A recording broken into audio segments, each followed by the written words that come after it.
ವೀಕ್ಷಕರೇ, ಎಸ್ ಜಾನಕಮ್ಮನವರು ಮೃತಪಟ್ಟ ನಂತರ ಅವರ ಅಂತ್ಯಕ್ರಿಯೆಯಲ್ಲಿ ಒಂದು ದೃಶ್ಯ ಎಲ್ಲರ ಗಮನವನ್ನ ಸೆಳೆದಿತ್ತು. ಅಂತ್ಯಕ್ರಿಯೆಯ ಸಂಪೂರ್ಣ ಜವಾಬ್ದಾರಿಯನ್ನ ಒಬ್ಬ ಯುವತಿ ಸ್ವತಃ ಹೊತ್ಕೊಂಡಿದ್ರು. ಕೊನೆಯದಾಗಿ ಜಾನಕಮ್ಮನವರ ಚಿತೆಗೆ ಅಗ್ನಿ ಸ್ಪರ್ಶ ಮಾಡಿದ್ದು ಕೂಡ ಆಕೆನೆ. ಸಾಮಾನ್ಯವಾಗಿ ಮನೆಯಲ್ಲಿ ಯಾರಾದ್ರೂ ಮೃತಪಟ್ಟರೆ ಅಂತ್ಯಕ್ರಿಯೆಯನ್ನ ಮನೆ ಪುರುಷರು ಅಥವಾ ಹತ್ತಿರದ ಪುರುಷ ಸಂಬಂಧಿಕರು ನೆರವೇರಿಸ್ತಾರೆ. ಮನೆಯಲ್ಲಿ ಗಂಡಸರು ಇಲ್ಲದೆ ಇದ್ರೆ ಸಂಬಂಧಿಕರಲ್ಲಿ ಯಾರಾದ್ರೂ ಈ ಒಂದು ಜವಾಬ್ದಾರಿಯನ್ನ ವಹಿಸಿಕೊಳ್ತಾರೆ. ಆದ್ರೆ ಜಾನಕಮ್ಮನವರ ಈ ಒಂದು ಅಂತ್ಯಕ್ರಿಯೆಯನ್ನ ಮಾಡಿದ್ದು ಬೇರೆ ಯಾರು ಅಲ್ಲ, ಅದು ಸ್ವತಃ ಅವರ ಮೊಮ್ಮಗಳಾದಂತ ಅಪ್ಸರಾ ವಿದ್ಯುಲ್. ನಿಜ ಹೇಳ್ಬೇಕು ಅಂದ್ರೆ ಅಂತ್ಯಕ್ರಿಯೆ ವೇಳೆ ಅಪ್ಸರಾ ಹೊರಗಡೆ ತುಂಬಾ ಧೈರ್ಯದಿಂದನೇ ಕಾಣಿಸ್ತಾ ಇದ್ರು. ಆದ್ರೆ ಅವರ ಹೃದಯದ ಒಳಗೆ ಹೇಳ್ಕೊಳ್ಳಾರ್ದಂತ ಒಂದು ನೋವು ತುಂಬಿಕೊಂಡಿತ್ತು. ಏಕೆಂದ್ರೆ ಒಬ್ಬರ ಹಿಂದೆ ಒಬ್ರು, ಮತ್ತೊಬ್ಬರ ಹಿಂದೆ ಮತ್ತೊಬ್ರು ಅವರ ಬದುಕಿನ ಅತ್ಯಂತ ಆತ್ಮೀಯರೆಲ್ಲ ಅವರನ್ನ ಅಗಲಿ ಹೋಗಿದ್ರು. ಇಡೀ ಕುಟುಂಬದಲ್ಲಿ ಈ ಅಪ್ಸರಾ ಮಾತ್ರ ಒಬ್ರೇ ಉಳಿದಂತಾಗಿತ್ತು. ವೀಕ್ಷಕರೇ, ಜಾನಕಮ್ಮನವರು 1959ರಲ್ಲಿ ರಾಮ್ ಪ್ರಸಾದ್ ಅವರನ್ನ ಮದುವೆಯಾಗಿದ್ರು. ಆ ಒಂದು ದಂಪತಿಗೆ ಮುರಳೀಕೃಷ್ಣ ಎಂಬ ಒಬ್ಬನೇ ಒಬ್ಬ ಮಗ. ನಂತರ ಮುರಳೀಕೃಷ್ಣ ಅವರು ಉಮಾ ಅವರನ್ನ ಮದುವೆ ಆಗ್ತಾರೆ. ಉಮಾ ಅವರು ಭರತನಾಟ್ಯ ಕಲಾವಿದೆ. ಆ ದಂಪತಿಗೆ ಇಬ್ರು ಹೆಣ್ಮಕ್ಳು. ಹಿರಿಯ ಮಗಳು ವರ್ಷಾ ವಿದ್ಯುಲ್, ಇದೇ ಅಪ್ಸರಾ ವಿದ್ಯುಲ್. ತಾತ ಅಜ್ಜಿ, ಅಪ್ಪ ಅಮ್ಮ ಮತ್ತೆ ಇಬ್ರು ಮೊಮ್ಮಕ್ಕಳು. ಈ ರೀತಿ ಈ ಕುಟುಂಬ ಒಂದೇ ಮನೆಯಲ್ಲಿ ತುಂಬಾ ಸಂತೋಷದಿಂದ ಜೀವನವನ್ನ ನಡೆಸ್ತಿತ್ತು. ಆದ್ರೆ ಕಾಲ ಯಾವಾಗಲೂ ಕೂಡ ಒಂದೇ ರೀತಿ ಇರೋದಿಲ್ಲ ಅಲ್ವಾ? ಈ ಒಂದು ಕುಟುಂಬದಲ್ಲೂ ಒಬ್ಬೊಬ್ಬರನ್ನ ಒಂದೊಂದು ರೀತಿಯಲ್ಲಿ ದೂರ ಮಾಡ್ತಾ ವಿಧಿ ತನ್ನ ಆಟವನ್ನ ಶುರು ಮಾಡಿತ್ತು. ಜಾನಕಮ್ಮನವರ ಪತಿ ರಾಮ್ ಪ್ರಸಾದ್ ಅವರು 1992ರಲ್ಲಿ ಹೃದಯಾಘಾತದಿಂದ ಮೃತಪಡ್ತಾರೆ. ತನ್ನ ಗಂಡನನ್ನ ಕಳೆದುಕೊಂಡಂತ ನೋವಿದ್ರು ಕೂಡ ಮಗ ಮತ್ತು ಮೊಮ್ಮಕ್ಕಳಿಗಾಗಿ ಜಾನಕಮ್ಮ ಅವರು ಧೈರ್ಯದಿಂದ ಬದುಕ್ತಾನೆ ಬಂದ್ರು. ಆದ್ರೆ ಅವರ ಮಗ ಮುರಳೀಕೃಷ್ಣ ಅವರ ವೈಯಕ್ತಿಕ ಜೀವನದಲ್ಲಿ ನಡೆದಂತ ಘಟನೆಗಳು ಜಾನಕಮ್ಮನವರಿಗೆ ಮತ್ತೊಂದು ದೊಡ್ಡ ಆಘಾತವನ್ನ ಕೊಟ್ಟಿತ್ತು. ಕೆಲವು ವೈಯಕ್ತಿಕ ಕಾರಣಗಳಿಂದ ಮುರಳೀಕೃಷ್ಣ ಮತ್ತು ಅವರ ಪತ್ನಿ ಉಮಾ ಇಬ್ರು ಕೂಡ ಬೇರೆ ಆಗ್ತಾರೆ. ಕಾನೂನುಬದ್ಧವಾಗಿ ವಿಚ್ಛೇದನ ಕೂಡ ಆಗುತ್ತೆ. ಅದಾದ ನಂತರ ಉಮಾ ಅವರು ಭರತನಾಟ್ಯ ಕಲಾವಿದೆಯಾಗಿ ತಮ್ಮ ಬದುಕನ್ನ ಮುಂದುವರಿಸ್ತಾರೆ. ಆದ್ರೆ ಜಾನಕಮ್ಮ ಅವರ ಕುಟುಂಬದಿಂದ ಅವರು ದೂರವಾದ್ರೂ ಕೂಡ ಮನಸ್ಸಿಂದ ಮಾತ್ರ ಯಾವತ್ತೂ ದೂರ ಆಗ್ಲಿಲ್ಲ. ಆಗಾಗ ಅವರು ಜಾನಕಮ್ಮನವರನ್ನ ಭೇಟಿ ಮಾಡ್ತಿದ್ರು. ತಮ್ಮ ಇಬ್ರು ಹೆಣ್ಮಕ್ಳು ಕೂಡ ಆಗಾಗ ನೋಡೋದಕ್ಕೆ ಬರ್ತಿದ್ರು. ಅಷ್ಟೇ ಅಲ್ಲ, ಇತ್ತೀಚೆಗೆ ನಡೆದಂತ ಜಾನಕಮ್ಮ ಅವರ ಅಂತ್ಯಕ್ರಿಯೆಯಲ್ಲೂ ಕೂಡ ಉಮಾ ಅವರು ಹಾಜರಾಗಿದ್ರು. ಆದ್ರೆ ಈ ಒಂದು ಡಿವೋರ್ಸ್ ನಂತರ ಜಾನಕಮ್ಮ ಅವರ ಹೃದಯದಿಂದ ಮತ್ತೊಬ್ರು ದೂರ ಆದಂತಾಯ್ತು. ಇದ್ರ ಮಧ್ಯ ಹಿರಿಯ ಮೊಮ್ಮಗಳು ವರ್ಷಾ ವಿದ್ಯುಲ್ ಅವರ ಮದುವೆ ಕೂಡ ಆಗುತ್ತೆ. ಇವರ ಮದುವೆ ನಂತರ ಅವರು ಗಂಡನೊಂದಿಗೆ ಅಮೆರಿಕದಲ್ಲಿ ನೆಲೆಸ್ತಾರೆ. ಮದುವೆಯಾಗಿ 2-3 ವರ್ಷ ಕಳೆದ್ರೂ ಕೂಡ ಇವರಿಬ್ರು ಮಕ್ಕಳ ಬಗ್ಗೆ ಯೋಚನೆ ಮಾಡಿರ್ಲಿಲ್ಲ. ಆದ್ರೆ ಅದಕ್ಕೂ ಮುನ್ನನೇ ವಿಧಿ ಮತ್ತೊಂದು ಆಘಾತವನ್ನ ಕೊಟ್ಟಿತ್ತು. 2022ರಲ್ಲಿ ಅಮೆರಿಕದಲ್ಲಿ ಸ್ಕೂಬಾ ಡೈವಿಂಗ್ ವೇಳೆ ಸಂಭವಿಸಿದಂತ ಅಪಘಾತದಲ್ಲಿ ವರ್ಷಾ ವಿದ್ಯುಲ್ ಮೃತಪಡ್ತಾರೆ. ಈ ಒಂದು ಸುದ್ದಿ ಆ ಇಡೀ ಕುಟುಂಬವನ್ನೇ ಬೆಚ್ಚಿ ಬೀಳಿಸಿತು. ವಿಶೇಷವಾಗಿ ಜಾನಕಮ್ಮ ಅವರಿಗೆ ಇದು ತಡೆಯಲಾಗದಂತ ನೋವಾಗಿತ್ತು. ನಮ್ ಕುಟುಂಬಕ್ಕೆ ಏನಾಗಿದೆ, ಯಾಕೆ ಒಂದರ ಹಿಂದೆ ಮತ್ತೊಂದು ಇಂಥ ದುರಂತಗಳು ನಡೀತಾ ಇದ್ದಾವೆ ಅಂತ ಅವರು ಕಳವಳಗೊಂಡಿದ್ರು. ಇನ್ನು ಇದರಿಂದ ಮುರಳೀಕೃಷ್ಣ ಅವರು ಕೂಡ ಮಾನಸಿಕವಾಗಿ ಕುಗ್ಗು ಹೋಗ್ತಾರೆ. ಅವರು ಈಗಾಗಲೇ ಕ್ಯಾನ್ಸರ್ನಿಂದ ಬಳಲ್ತಾ ಇದ್ರು. ಯೋಗ ಮತ್ತು ಆಯುರ್ವೇದ ಚಿಕಿತ್ಸೆಯಿಂದ ಆರೋಗ್ಯ ಸ್ವಲ್ಪ ಸುಧಾರಿಸಿದೆ ಅನ್ನುವಷ್ಟರಲ್ಲಿ ಮಗಳ ಸಾವಿನ ನೋವು ಅವರನ್ನ ಸಂಪೂರ್ಣವಾಗಿ ಕುಗ್ಸಿತ್ತು. ಕ್ಯಾನ್ಸರ್ ಕೂಡ ದಿನದಿಂದ ದಿನಕ್ಕೆ ಹೆಚ್ಚಾಗ್ತಾನೆ ಹೋಯಿತು. ಕೊನೆಗೆ 2026ರ ಜನವರಿ 22ನೇ ತಾರೀಕು ಮುರಳೀಕೃಷ್ಣ ಅವರು ಕೂಡ ಕೊನೆ ಉಸಿರನ್ನ ಎಳಿತಾರೆ. ಆ ದಿನ ಜಾನಕಮ್ಮ ಅವರು ಮತ್ತೊಮ್ಮೆ ಜೀವನದ ಅತ್ಯಂತ ದೊಡ್ಡ ಆಘಾತವನ್ನ ಎದುರಿಸಬೇಕಾಯಿತು. ಮಗನನ್ನ ಕಳೆದುಕೊಂಡ ನಂತರ ಜಾನಕಮ್ಮ ಅವರು ತುಂಬಾ ಕುಗ್ಗು ಹೋಗಿದ್ರು. ಆದ್ರೆ ಅವರ ಕಿರಿಯ ಮೊಮ್ಮಗಳು ಅಪ್ಸರಾ ವಿದ್ಯುಲ್ ನಿರಂತರವಾಗಿ ಅಜ್ಜಿಯ ಜೊತೆ ಇದ್ದು ಧೈರ್ಯವನ್ನ ತುಂಬಿದ್ರು. ಅವರ ಆರೈಕೆಯಿಂದ ಜಾನಕಮ್ಮ ಅವರು ಸ್ವಲ್ಪ ಮಟ್ಟಿಗೆ ಚೇತರಿಸಿಕೊಂಡ್ರು. ನಿಜ ಹೇಳ್ಬೇಕು ಅಂದ್ರೆ ಅಪ್ಸರಾ ವಿದ್ಯುಲ್ ಒಬ್ಬ ಯೋಗ ಶಿಕ್ಷಕಿ. ಅಹಂ ಯೋಗ ಎಂಬ ಹೆಸರಲ್ಲಿ ಯೋಗ ಕೇಂದ್ರಗಳನ್ನ ನಡೆಸ್ತಿದ್ದಾರೆ. ತಮಿಳುನಾಡು ಮತ್ತು ಕರ್ನಾಟಕದಲ್ಲೂ ಕೂಡ ಅಹಂ ಯೋಗದ ಹಲವು ಶಾಖೆಗಳು ಇದ್ದಾವೆ. ಕೇವಲ 5 ವರ್ಷ ವಯಸ್ಸಿನಲ್ಲಿಯೇ ತಾಯಿ ಉಮಾ ಅವರಿಂದ ಯೋಗಾಭ್ಯಾಸವನ್ನ ಶುರು ಮಾಡಿದ್ರು. ನಂತರ ತಮ್ಮ 22ನೇ ವಯಸ್ಸಿನಲ್ಲಿ ಮೊದಲ ಬಾರಿಗೆ ಯೋಗ ತರಗತಿಯನ್ನ ಶುರು ಮಾಡ್ತಾರೆ. ಉನ್ನತ ಶಿಕ್ಷಣ ಪಡೆದಿದ್ರು ಕೂಡ, ಅಮೆರಿಕದಲ್ಲಿ ವಿದ್ಯಾಭ್ಯಾಸ ಮಾಡಿದ್ರು ಕೂಡ ಯೋಗವನ್ನ ತಮ್ಮ ವೃತ್ತಿಯಾಗಿ ಆಯ್ಕೆ ಮಾಡ್ಕೊಳ್ತಾರೆ. ಅಹಂ ಯೋಗದ ಮೂಲಕ ಅನೇಕ ಜನರಿಗೆ ಯೋಗ ತರಬೇತಿಯನ್ನು ಕೊಡ್ತಾ ಬಂದಿದ್ದಾರೆ. ವಾಸ್ತವವಾಗಿ ಅಹಂ ಯೋಗ ಸಂಸ್ಥೆಯನ್ನು ಆರಂಭಿಸಿದ್ದು ಅಪ್ಸರಾ ಮತ್ತು ಅವರ ಅಕ್ಕ ವರ್ಷಾ ಇಬ್ರು ಸೇರಿ.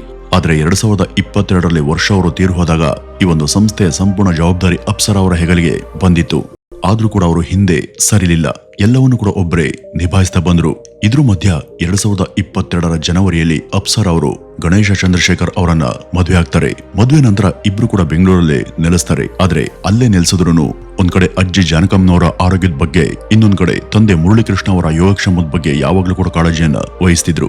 ಆದರೆ 2026ರ ಜನವರಿ 22ನೇ ತಾರೀಕು ತಂದೆ ಮುರಳೀಕೃಷ್ಣ ಅವರನ್ನ ಕಳೆದುಕೊಂಡಾಗ ಅಪ್ಸರಾಗೆ ಇನ್ನೂ ಆ ನೋವಿನಿಂದ ಹೊರಬರೋದಕ್ಕೆ ಸಮಯನೇ ಸಿಕ್ಕಿರಲಿಲ್ಲ. ಅದಾಗಿ ಕೇವಲ 6 ತಿಂಗಳಲ್ಲೇ ಈಗ ಅಜ್ಜಿ ಜಾನಕಮ್ಮ ಅವರು ಕೂಡ ಇಹಲೋಕವನ್ನ ತ್ಯಜಿಸಿದ್ರು. ಈ ರೀತಿ ಒಬ್ಬರ ಹಿಂದೆ ಒಬ್ಬರು ಕುಟುಂಬದ ಎಲ್ಲರೂ ಕೂಡ ದೂರವಾಗ್ತಾ ಹೋದ್ರು. ಕೊನೆಗೆ ಇಡೀ ಕುಟುಂಬದಲ್ಲಿ ಅಪ್ಸರ ಮಾತ್ರ ಉಳಿಯುವಂತಾಯ್ತು.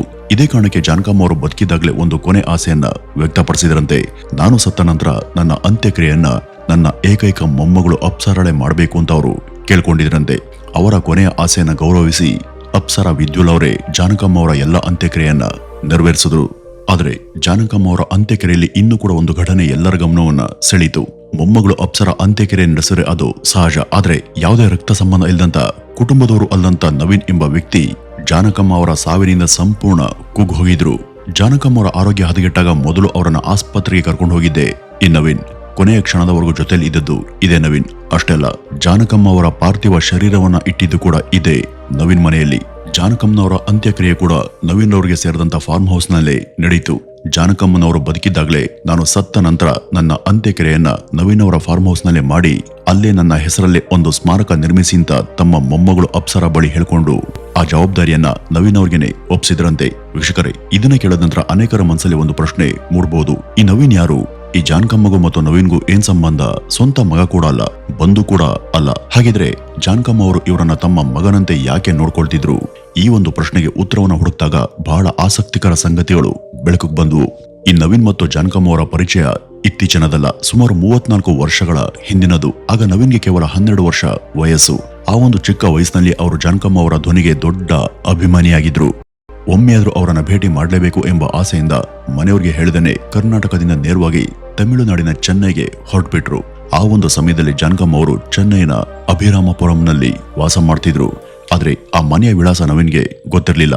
2-3 ದಿವಸಗಳ ಕಾಲ ಇಡೀ ಚೆನ್ನೈ ನಗರವನ್ನ ಕಾಲ್ನಡಿಗೆಯಲ್ಲೇ ಸುತ್ತಿ ಕೊನೆಗೂ ಜಾನಕಮ್ಮ ಅವರ ಮನೆ ವಿಳಾಸವನ್ನ ಪತ್ತೆ ಹಚ್ಚಿದ್ರು. ಆದ್ರೆ ಮನೆಯ ಬಾಗಿಲಿಗೆ ತಲುಪಿದ ತಕ್ಷಣ ವಾಚ್ಮನ್ ಅವರನ್ನ ಒಳಗಡೆ ಬಿಡ್ಲಿಲ್ಲ. ಆದ್ರೂ ನವೀನ್ ಅಲ್ಲಿಂದ ಹಿಂದಿರುಗ್ಲಿಲ್ಲ. ಮನೆ ಮುಂದೆ ಇದ್ದಂತ ಮರದ ಕೆಳಗೆ ಕೂತು ಮನೆಯತ್ತನೆ ನೋಡ್ತಾ ಕಾಯ್ತಿದ್ರು. ಅದನ್ನ ಗಮನಿಸಿದಂತ ಜಾನಕಮ್ಮ ಅವ್ರಿಗೆ ಆ ಹುಡುಗ ಯಾರು ಎಂಬ ಅನುಮಾನ ಮೂಡಿತ್ತು. ಕೊನೆಗೆ ಜಾನಕಮ್ಮ ವಾಚ್ಮನ್ ಅನ್ನ ಕರೆದು ಆ ಹುಡುಗ ಯಾರು ಅಂತ ಕೇಳಿದ್ರು.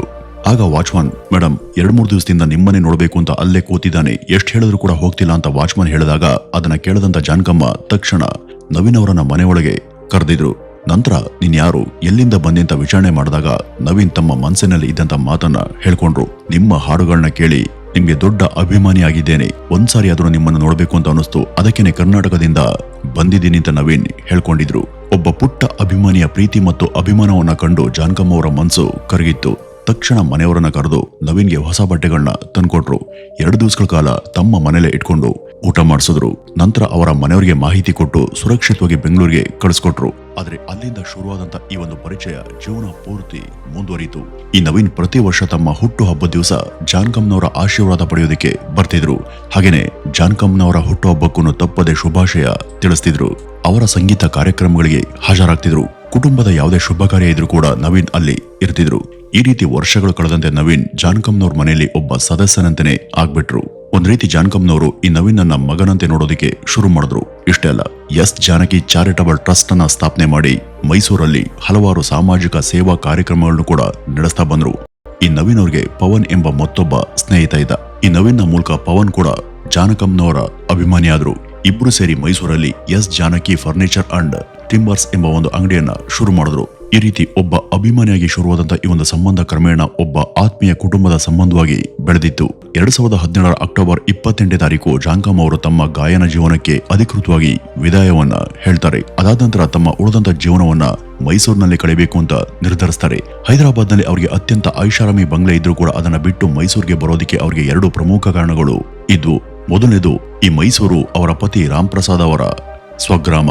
ಇನ್ನು ಎರಡನೇದು, ತಮಗೆ ಅತ್ಯಂತ ಆತ್ಮೀಯರಾದಂತಹ ನವೀನ್ ಮತ್ತು ಪವನ್ ಇಬ್ರು ಕೂಡ ಅಲ್ಲೇ ಇದ್ರು. ಮೊದಲಿಗೆ ಜಾನಕಮ್ಮ ಅವರು ಮೈಸೂರಿನ ತಮ್ಮ ಸ್ವಂತ ಮನೆಯಲ್ಲೇನೆ ವಾಸ ಮಾಡ್ತಿದ್ರು. ಆದ್ರೆ ವಯಸ್ಸಾದಂತೆ ಆರೋಗ್ಯ ಸಮಸ್ಯೆಗಳು ಹೆಚ್ಚಾಗೋದಕ್ಕೆ ಶುರುವಾದಾಗ ತಮ್ಮ ಮನೆಯನ್ನ ಬಾಡಿಗೆ ಕೊಟ್ಟು ನವೀನ್ ಅವರ ಮನೆಗೆ ಸ್ಥಳಾಂತರಾದರು. ಕಳೆದ 2 ವರ್ಷಗಳಿಂದ ಜಾನಕಮ್ಮ ನವೀನ್ ಅವರ ಮನೆಯಲ್ಲೇನೆ ವಾಸ ಮಾಡ್ತಾ ಇದ್ರು. ಅವರು ಕೊನೆ ಉಸಿರನ್ನ ಎಳೆಯೋದಿಂದವರೆಗೂ ಅವರು ಅದೇ ಮನೆಯಲ್ಲೇ ಇದ್ರು. ಇನ್ನೊಂದ್ ಕಡೆ ಮೊಮ್ಮಗಳು ಅಪ್ಸರ ಪ್ರತಿ ದಿವಸ ಬಂದು ಅಜ್ಜಿಯನ್ನ ಭೇಟಿ ಮಾಡಿ ಅವರ ಆರೋಗ್ಯವನ್ನ ವಿಚಾರಿಸ್ತಿದ್ರು. ನವೀನ್ ತಮ್ಮ ವ್ಯಾಪಾರದ ಕೆಲಸಗಳನ್ನ ನೋಡ್ಕೊಳ್ತಲೇ ಜಾನಕಮ್ಮ ಅವರ ಸೇವೆಯಲ್ಲಿ ನಿರಂತರವಾಗಿ ತೊಡಕೊಂಡಿದ್ರು. ಅವರ ಆರೈಕೆಗಾಗಿ ಭಾಗ್ಯ ಎಂಬ ಮಹಿಳೆಯನ್ನು ಕೂಡ ನೇಮಿಸಲಾಗಿತ್ತು. ಈ ಜಾನಕಮ್ಮನವರಿಗೆ ಆಸ್ಪತ್ರೆ ಅಂದ್ರೆ ಅಷ್ಟಾಗಿ ಇಷ್ಟ ಆಗ್ತಾ ಇರ್ಲಿಲ್ಲ. ಆದ್ರಿಂದ ಪ್ರತಿ ದಿವಸ ವೈದ್ಯರು ಮತ್ತು ನರ್ಸ್ಗಳು ಮನೆಗೆ ಬಂದು ಆರೋಗ್ಯ ತಪಾಸಣೆ ಮಾಡುವಂತ ವ್ಯವಸ್ಥೆಯನ್ನ ನವೀನ್ ಮಾಡಿದ್ರು. ಇತ್ತೀಚಿನ ದಿನಗಳಲ್ಲಿ ಜಾನಕಮ್ಮ ಅವರ ಆರೋಗ್ಯ ಮತ್ತಷ್ಟು ಹದಗೆಟ್ಟಿತ್ತು. ಅವ್ರಿಗೆ ಮಧುಮೇಹ ಸಮಸ್ಯೆ ಇತ್ತು, ಜೊತೆಗೆ ಮೂತ್ರಪಿಂಡದ ಸಮಸ್ಯೆ ಕೂಡ ಹೆಚ್ಚಾಗಿತ್ತು. ಮೂತ್ರನಾಳದ ಸೋಂಕು ಆಗಾಗ ಕಾಣಿಸ್ಕೊಳ್ತಿತ್ತು, ಮತ್ತೆ ಒಂದು ಕಾಲಿನ ಪಾದದಲ್ಲೂ ಕೂಡ ಗಾಯಗಳು ಕಾಣಿಸ್ಕೊಂಡಿದ್ವು. ಇದರ ನಡುವೆ ಕೊನೆಯ 3 ದಿನಗಳಿಂದ ವೈರಲ್ ಜ್ವರ ಕೂಡ ಬಂದಿತ್ತು. ಮೊದಲಿಗೆ ಮನೆಯಲ್ಲೇ ಚಿಕಿತ್ಸೆಯನ್ನ ಕೊಡ್ಲಾಗ್ತಿತ್ತು. ಆದರೆ ಶುಕ್ರವಾರ ಬೆಳಗ್ಗೆ ಅವರ ಆರೋಗ್ಯ ಏಕಾಏಕಿ ಮತ್ತಷ್ಟು ಹದಗೆಡ್ತು. ತಕ್ಷಣ ಮೊಮ್ಮಗಳು ಅಪ್ಸರಾಗೆ ಮಾಹಿತಿಯನ್ನ ಕೊಡ್ಲಾಯಿತು. ಅವರ ಸಲಹೆಯಂತೆ ಜಾನ್ಕಮ್ಮ ಅವರನ್ನ ಮೈಸೂರಿನ ಅಪೋಲೋ ಆಸ್ಪತ್ರೆಗೆ ದಾಖಲು ಮಾಡಲಾಯಿತು. ಆಸ್ಪತ್ರೆಯಲ್ಲಿ ವೈದ್ಯರು ಪರೀಕ್ಷೆ ಮಾಡಿದ ನಂತರ ಕುಟುಂಬದವರಿಗೆ ಒಂದು ನೋವಿನ ವಿಷಯವನ್ನ ಹೇಳಿದ್ರು. ಪರಿಸ್ಥಿತಿ ತುಂಬಾ ಗಂಭೀರವಾಗಿದೆ, ಚೇತರಿಸಿಕೊಳ್ಳುವಂತ ಸಾಧ್ಯತೆ ತುಂಬಾ ಕಡಿಮೆ.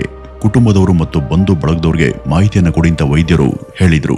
ಆ ಒಂದು ಮಾತನ್ನ ಕೇಳಿದ ಕೂಡಲೇ ಕುಟುಂಬದವರ ಕಣ್ಣಲ್ಲಿ ಕಣ್ಣೀರು ತುಂಬಿತ್ತು. ಕೊನೆಗೆ ಶನಿವಾರ ಸಂಜೆ ಸುಮಾರು 7 ಗಂಟೆ ನಂತರ ವೈದ್ಯರು ಜಾನ್ಕಮ್ಮ ಅವರು ಇನ್ನು ನಮ್ಮೊಂದಿಗೆ ಇಲ್ಲ ಅನ್ನುವಂತ ದುಃಖದ ಸಂಗತಿಯನ್ನ ತಿಳಿಸಿದ್ರು. ಆ ಒಂದು ಕ್ಷಣ ಅವರ ಕುಟುಂಬ ಮಾತ್ರ ಅಲ್ಲ, ಕೋಟ್ಯಾಂತರ ಅಭಿಮಾನಿಗಳ ಮನಸ್ಸನ್ನು ಕೂಡ ಮೌನವಾಗಿಸಿತ್ತು.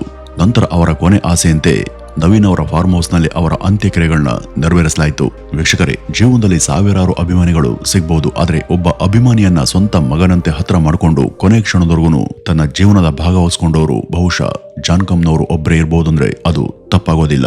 ಇವತ್ತು ಜಾನ್ಕಮ್ನವರು ನಮ್ ಜೊತೆ ಇಲ್ಲ, ಆದ್ರೆ ಅವರು ಹಾಡದಂತ ಸಾವಿರಾರು ಅಮರ ಗೀತೆಗಳು, ಅಮರ ಧ್ವನಿ, ಅವರ ನೆನಪು ಮಾತ್ರ ಸಂಗೀತ ಪ್ರಿಯರ ಹೃದಯದಲ್ಲಿ ಯಾವತ್ತೂ ಕೂಡ ಜೀವಂತವಾಗಿನೇ ಇರುತ್ತೆ ಅಂತ ಹೇಳ್ತಾ ಜಾನ್ಕಮ್ನವ್ರಿಗೆ ನಮ್ಮ ಭಾವಪೂರ್ಣ ನಮನಗಳನ್ನ ಸಲ್ಲಿಸೋಣ.